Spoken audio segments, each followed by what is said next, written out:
vaka camilerde de tabii milletin önüne şey koyuyorlar, mikrofon koyuyorlar. Böyle eskiden kocaman kocaman şeyler. Böyle dikkat dağıtıyor öyle. Her zaman insan konuştuğu mevzunun içine girip konsantre olamayabiliyor. Bunlar da dikkat dağıtıyor.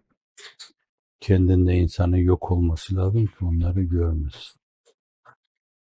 Kendinde yok olma da şüphesiz o herkesin en önemli problemi. Zaten kendimizde yok olsaydık biz onda varlığa erecektik. Da varlığı arka plana attığımızdan dolayı bu da bizi bizimle baş başa bıraktı. Alın kendi gücünüz, kendi kuvvetiniz, kendi tedbiriniz, kendi tedviriniz, kendi iradeniz, kendi meşiyetiniz. İdare edin dünyayı da göreyim. Sıyrılın şu kan irin seylaplarından da göreyim. Biz kendimize kendine terk edilmiş mağdurlar nazarıyla bakabiliriz. Terk ettik onu, iradelerimizle bizi baş başa bıraktı. Kendi darlığımızla baş başa bıraktı.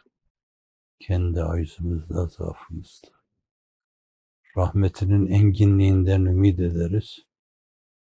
Ondan bir hisseyle la tekilna ila enfusina tarfata ayni la ila akalle min zalik.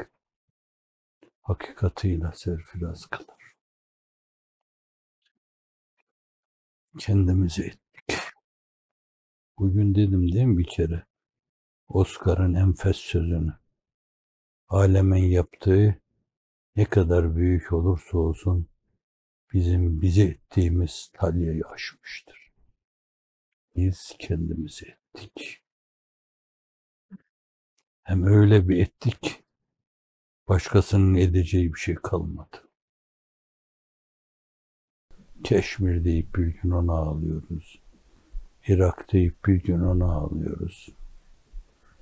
Etrafında gördüğü kan, irin seylaplarından ötürü kendisini göremeyen insanlar gibi gece gündüz yaşı dökülecek Türkiye'deki genel durumu da görmezlikten geliyoruz.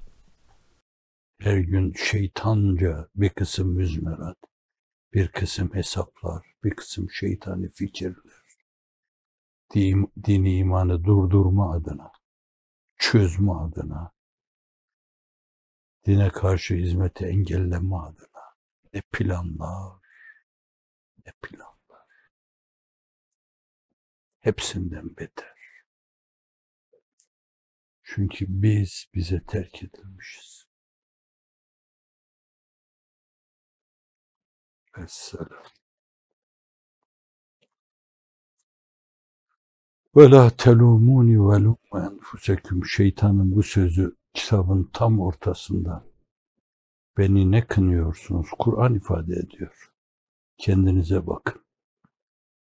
Siz ettiniz kendinize. Hangimiz şahsi dertlerimiz için ümmeti Muhammed'in ciğersuz hadiseleri karşısında bir iki gecemizi feda ederek, feda değil hayır, nurlandırarak, değerlendirerek bunu Allah'a armağan edebildik.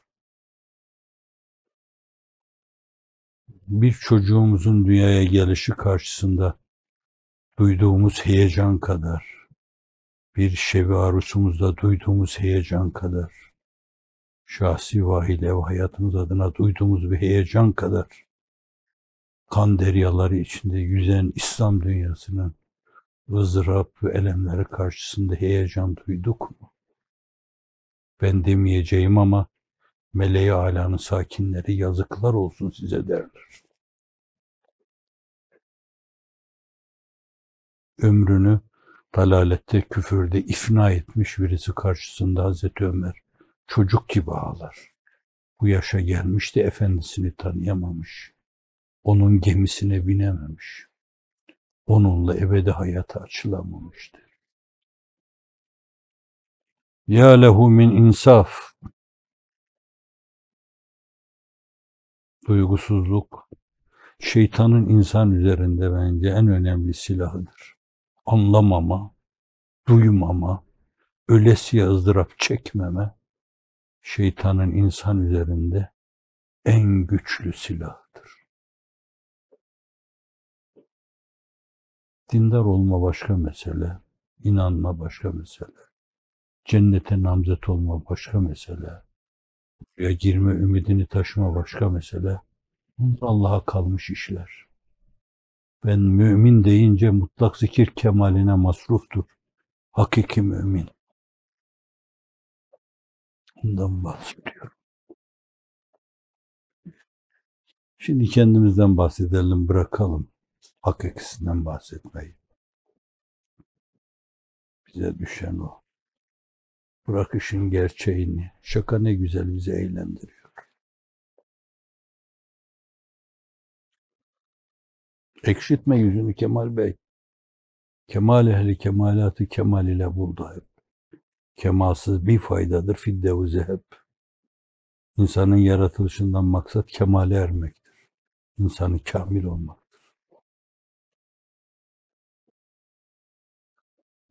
Rabbi fir verham ve ente hayrur rahimin.